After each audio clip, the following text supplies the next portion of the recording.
โอเคเนาะฉะนั้นในการเทรดบ่ว่าทุกคนจะลงทุนในแพลตฟอร์มใดหรือว่าสิ่งหนึ่งที่เราต้องการจากการลงทุนคือกำไรในการเทรดมื้อนี้ข้อยสามารถที่จะทำกำไรจากตลาดด้วยงบ$700โตมาได้$4,000แสดงความมีกำไรอยู่$3,000ปลายในหนึ่งสิ่งที่เฮ็ดให้เจ้ามีกำไรจากตลาดและสามารถอยู่รอดในระยะยาวได้บ่ว่าจะเป็นการเทรดระยะสั้นหรือระยะยาว สำหรับมื้อเนี้ยเป็นข้อคิดที่ดีเนาะซึ่งแน่นอนเจ้าอาจจะมีเทคนิคที่ดีในเรื่องของการเทรดกับวิเคราะห์กราฟแต่ก็บ่สามารถหาเงินกับมันได้อยู่ดีสิ่งที่สำคัญกว่านั้นคือแนวความคิดหรือว่า mindset ของเรานั่นเองมีกับตลาดมีกับเม็ดเงินของเราเนาะฉะนั้นเดี๋ยววันนี้เราจะมาแชร์ในเรื่องของแนวความคิดแล้วก็ในเรื่องของเทคนิคไปพร้อมเนาะโอเคเดี๋ยวออเดอร์แรกเนาะจัดไปอยู่500ทุกคนไม้นี่โซนกับบริเวณนึงเป็นแนวต้านเนาะเราจะเซลล์ลงมาว่าจะไปเปิดสัก2ล็อตเนาะแต่ว่าเข้าไป500เป็นอย่างจึงเลือกที่จะเซลล์ลงมาในออเดอร์นี้เนาะทุกคนจุดนั้นถึงเขาจะวางไว้ว่าเป็นบริเวณของแนวต้านแล้ว indicator moving average เนาะคอยใส่ MA มาเนี่ย 2-3 ปีแล้วเนาะทุกคนเนาะจุดนั้นถึงเนี่ยเป็นบริเวณที่เป็นแนวต้านฉะนั้นในกรณีที่ว่าเป็นแนวต้านจะหมายถึงว่าคนนั้นเริ่มแห่ขายในตลาดเนาะอยากให้ทุกคนเข้าใจตรงกันว่าคนจะขายในราคาที่มันสูงและคนจะเข้าซื้อในราคาที่มันต่ำฐานเนี่ยครับแนวต้านเป็นจุดบ่งบอกจุดหนึ่งว่าราคาบ่สามารถผ่านไปได้หรือเอิ้นว่าคนต้องการในราคานั้นเนาะอย่างเช่นว่าออเดอร์นี้เนาะสำหรับออเดอร์นี้ด้านบนนี่คือแนวรับแต่ปัจจุบันเนี่ยก็ลงมาโซนติดๆนะทุกคนแต่ว่าถ้าว่าจะเข้าก็สามารถบายได้อยู่เพราะว่าหยังจึงบายขึ้นเพราะว่าตลาดยังไซด์เวย์เนาะโอเคเดี๋ยวแม่นี้เราจะไปวัน400เนาะทุกคนเนาะมาโอ้มั่นใจว่าจะจัดอยู่เนาะทุกคนเนาะแต่ว่าบ่ทันจำเนาะแต่ว่าเขาเข้าไป400มานี่โอเคไม้นี้นี่ถือว่าเป็นอีกไม้หนึ่งที่สนกับบริเวณที่เป็นแนวรับด้านลุ่มเนาะในกรณีที่ว่ามันสนกับบริเวณนี้ฮอตด้านลุ่มเนี่ยโอกาสประมาณ8-90%มีโอกาสที่จะไปต่อสุดขึ้นกับตัวได้สูงและอีกอย่างถ้าว่าแห้งขายหลายพอก็อาจจะกดราคาลงมาอย่างต่อเนื่องเนาะอุ้ยพลาดนะทุกคนเนาะโอเคบ่เป็นหยังถือว่าเฮายังปัจจุบันนี้พอร์ตเฮาได้กำไรอยู่$65เนาะได้กำไร$65โอเคเนื่องจากราคาปัจจุบันเนี้ยลงมาต่ำแฮงเนาะถ้าว่าเทียบไซด์ moving average ค่อนข้างว่าจะไกลห่างแล้วเนาะโอเคฉะนั้นออเดอร์นี้การที่จะเข้าออเดอร์เฮาควรที่จะบายเนี่ยเฮาควรที่จะบายเนาะไม่ควรจะบายเลยเนาะเฮาควรที่จะบายเนาะแต่สิ่งที่สำคัญในเรื่องของการเทรดคือเราต้องพยายามหาจุดที่คนต้องการซื้อต้องการขายให้มันได้2ใส่อินดิเคเตอร์เป็น3พยายามบริหารพอร์ตตัวเองซึ่งพอทุกคนอาจจะเห็นว่าโอเคพอร์ตเทรดเนี่ยอาจจะเป็นเทรดไม่ใหญ่พอร์ตซิ่งเนาะ1สิ่งที่ค่อยได้คือ1ความตื่นเต้น2ความรู้3ประสบการณ์เนี่ยมันจะได้ดีในนอกจากค่อยจะปั้นพอร์ตน้อยๆให้มันโตขึ้นเนาะโอเคราคาจะสามารถกลับตัวได้บ่เนาะทุกคนลงมายาวก็มีโอกาสขึ้นได้สวยมาได้1,400แล้วทุกคนโอเคในเมื่อที่คนพยายามเข้าซื้อในราคาที่มันต่ำเนาะฉะนั้นในอดีตถ้าว่าแท่งเนี้ยเบิ่งในรูปแบบของแท่งเทียนเนี่ยมีการปฏิเสธราคาจากด้านลมแสดงว่าคนพยายามจะเข้าซื้อในราคาลุ่มนี้รู้ฉะนั้นออเดอร์นี้การที่เราจะเข้าออเดอร์เราก็สามารถที่จะเปิดออเดอร์บายได้อีกรอบนึงเนาะเขาจะเปิดออเดอร์บายอีกรอบนึงก่อนเนาะเป็นหยังจึงมาบายอีกรอบนึงเพราะว่าเบิ่งจากราคาที่มันดันตัวเองลงมาหาจุดที่ต่ำแล้วเป็นแท่งเทียนกลับโตหรือว่าคนพยายามจะเข้าซื้อหลายเนื่องจากเกิดการปฏิเสธราคาในแท่งเทียนก่อนหน้านี้เนาะทุกคนเนาะอันนั้นจะเป็นตัวสัญญาณบ่งบอกว่าโอเคจุดด้านลมเนี่ยเนาะจุดด้านลมเนี่ยจะมีโอกาสที่คนพยายามจะเข้าซื้อขึ้นหลายเพราะว่าในอดีตการปฏิเสธราคาของมันเนี่ยบ่งบอกชัดเจนถึงราคาว่าบ่สามารถลงไปต่อได้แล้วเนาะสำหรับราคานี้แล้ว moving average ก็เริ่มห่างจากเส้นเนาะโอเคเนาะจุดนี้เขาสามารถตีมาเป็นแนวต้านได้ทุกคนเพราะว่าในอดีตฐานเนี่ยเขาจะวางเป็นนะครับปัจจุบันเนี่ยราคาขึ้นมาติดจุดนี้แสดงว่าคนจะแห่ขายเนาะในเมื่อที่ตลาดจะกลับตัวทุกคนมันจะบ่กลับตัวเป็นเขียวเท่าเนาะฉะนั้นไม่เนี่ยอย่างน้อยๆคนก็ต้องขายเอาไว้เนาะให้เรามองตลาดแบบนั้นทุกคนเนาะโอเคออเดอร์นี้มาเขาจะจัดเซลล์ลงมาทุกคนเนาะเขาจะเซลล์ลงมาเลยเนาะ คอยเปิดออเดอร์ไปที่3ล็อตเนาะเป็นอยู่$620เนาะโอ้แบตจะเบิดเนาะเดี๋ยวเซฟแบตก่อนมานี่เซลลงมานะทุกคนเนาะ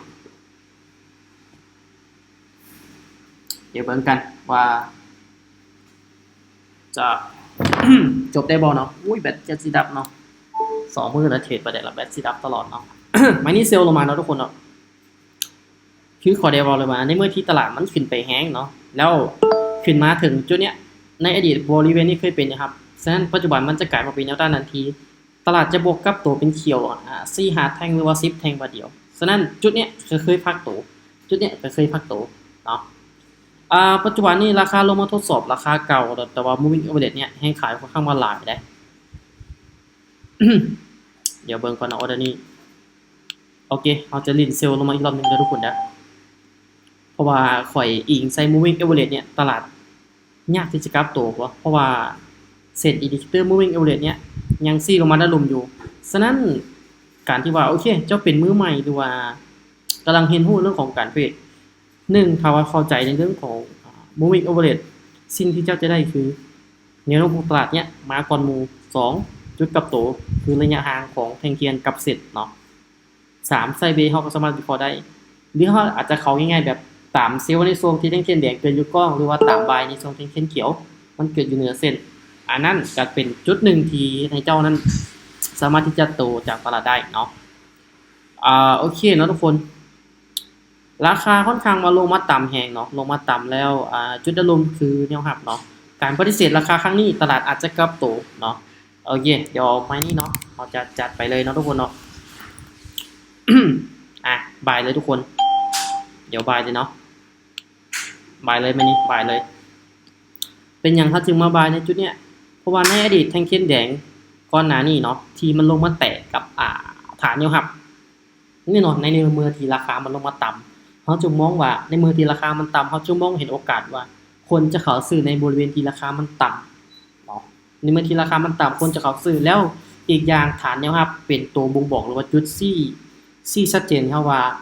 จุดเนี้ยในอดีตเคยมีคนซื้อปัจจุบันเนี้ยราคามันลงมาแตะซึ่งเขาจะต้องบายในเมนี่บล็อกเนาะ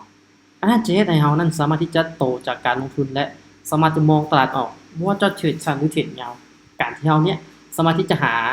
จุดเขาได้เขาก็ได้เปรียบในเรื่องของการวิเคราะห์เนาะโอเคลักษณะของตลาดปัจจุบันเนี้ย ถามว่าติดฐานแนวต้านบ่ก็ใกล้เคียงเนาะแต่ว่าการเข้าออเดอร์ของเขานี่เขาจะบายอีกรอบนึงเนาะเป็นอย่างเขาจึงบายอีกรอบนึงเนาะเพราะว่า ในเมื่อที่ตลาดมันลงมาต่ำแหงแล้วเนาะลงมาต่ำแหงแล้ว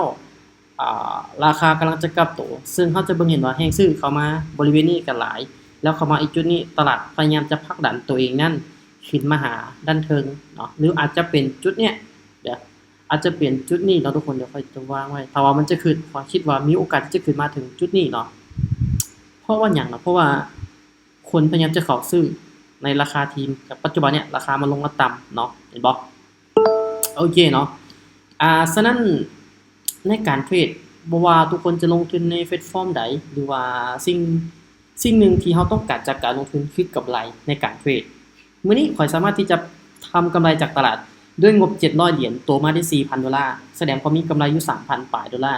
ในรอบเดียวการเทรดแบบเนี้ยจะเฮ็ดให้ข่อยนั้นสามารถเข้าใจและอยู่กับตลาดได้เพราะอย่างนึงการที่ข่อยออกมาใหญ่ข่อยได้ประสบการณ์เรื่องของการเทรดเนาะข่อยได้ความรู้ข่อยมักปั้นพอร์ต 2-300 ให้มันโตขึ้นถ้าว่าแตกก็บ่เป็นหยังเป็นงบที่ยอมความเสี่ยงได้อันนี้ภาวะเฮาเฮ็ดแบบเนี้ยเฮาสามารถที่จะโตแล้วก็สามารถที่จะหาเงินจากการลงทุนได้สิ่งที่สำคัญหรือว่าไม่สิ่งที่สำคัญคือเฮาต้องมองตลาดให้มันออกว่าจุดใดที่ควรขายจุดใดควรซื้ออินดิเคเตอร์ใดควรใช้นะครับ Beta อันเนี้ยเป็นสิ่งที่สำคัญในเรื่องของการลงทุนเนาะmindset ของเราต้องเบิ่งตลาดให้มันออกระยะไกลในเรื่องของการบริหารเงินเขาต้องบริหารเงินให้มันเป็นภาวะเนี้ยเขามีเงินหลายก็จริงเทคนิคเขาดีก็จริงแต่วันนี้ความคิดหรือว่าการบริหารเงินเขาบ่ได้เขาก็เจ๊งที่เก่าไปกับตลาดฉะนั้นทั้งนั้นทั้งนี้การลงทุนมีความเสี่ยงมีหลายๆคนอยากจะศึกษานำตัวเองเนาะทักมาตัวบางคนก็อาจจะยังบ่ได้ตอบบางคนก็อยากจะเข้ามาสอนยังมาเรียนแต่ว่ายังบ่ได้อันนั้นสำหรับผู้ใดที่อยากจะเข้ามาก็ทักมาใหม่เนาะเดี๋ยวจะมาตอบแล้วก็จะขอกลุ่มให้เนาะเพราะว่ามีทั้งกลุ่มสอนเทรดฟรีมีการนำพาเทรดเนาะแล้วก็มีการสอนเนาะซึ่งในเดือนนี้ตัวเองก็วางแผนว่าจะสอนในช่วงกลาง กลางเดือนเนาะพอเตรียมพร้อมเทคนิคความรู้แบบเต็มที่ให้กับหลายๆคนที่อยากเข้ามาศึกษาสิ่งหนึ่งที่ข้อยจะบอกกับทุกคนที่จะเข้ามาศึกษาข้อ1ยอมรับความเสี่ยงได้บ่2เจ้าใจได้บ่3เฮ็ดตามสิ่งที่ข้อยแนะนำได้บ่ถ้าว่าโอเคเจ้าสามารถมาปรึกษาแล้วข้อยสามารถให้คำแนะนำตามที่เจ้าต้องการได้แล้วเจ้าไปเฮ็ดตามแน่นอนเจ้าสามารถที่จะทำกำไรได้เจ้าสามารถที่จะหาเงินกับมันได้แต่ทั้งนี้ทั้งนั้นก็บ่ได้บอกว่าโอเคเทคนิคข้อยมันดีนู่นนี่นั่นเนาะซึ่งบางคนอาจจะใช้เทคนิคข้อยแล้วอาจจะบ่มีกำไรก็มีเนาะแต่ว่าเราต้องเปลี่ยนวิธีคิดใหม่เนาะบางทีข้อยอาจไปใช้เทคนิคเจ้าอาจจะบ่มีกำไรนี่ฉะนั้นเราจงเลือกสิ่งที่มันเหมาะกับตัวเราให้หลายที่สุดในเรื่องของการลงทุนเพราะว่าเม็ดเงินที่เราลงทุนไปทุกเม็ดเนาะเราต้องการที่จะได้ออกดอกออกผลหรือว่าสร้างกำไรกลับคืนมาโอเคสำหรับมื้อนี้ประมาณนี้ทุกคนมาพอร์ต700ก็สามารถโตมาได้ 4,000 ก็เป็นอีก1กำไรเนาะมื้อนี้กำไรหลักเดี๋ยวมาให้เบิ่งเด้อทุกคนเด้อมาเบิ่งกำไรเนาะกำไรก็คืออยู่ 3,400 ก็เทรดมื้อนี้แหละเนาะทุกคนเนาะกำไรอยู่ 3,400 เนาะเทรดมื้อนี้แหละรอบนี้สดๆเลยแหละเนาะบินมากับหลายไม้อยู่เนาะทุกคนเนาะบ่หลายไม้อยู่เนาะก็สิว่าไปก็บินมาหลายได้นี่1 2 3 4 5 6เดี๋ยวคือว่าวินหลายมาวินหลายสำหรับผู้ใดที่อยากจะเข้ามาศึกษากับตัวเองยังบ่ได้ตอบด้วยหยังต่างก็มาใหม่ก็ได้เนาะเข้ามาเรียนอยู่ใน Army Trade Academy ตัวเองสอนฟรีแบ่งปันความรู้ให้กับหลายคนที่อยากจะได้ความรู้ไปเพราะว่าหลายคนต้องการโอกาสใครที่ยังเข้าบ่ถึงสามารถเข้ามาทักมาใหม่ก็ได้หรือว่า แชทมาในเรื่องของบอทแอดหรือว่า Facebook ก็ได้นะทุกคนเนาะจะพยายามให้ความรู้กับทุกคนเต็มที่เมื่อที่มื้อเนี้ยมีความรู้แล้วก็อยากจะแบ่งปันโอกาสให้กับหลายๆคนที่ต้องการแต่ย้ำว่าการลงทุนมีความเสี่ยงเด้อทุกคนเด้อศึกษาก่อนลงทุนเนาะมื้อเนี้ยอันนี้ก็จะเป็นอีกแนวทางแนวความคิดหนึ่ง mindset หนึ่งที่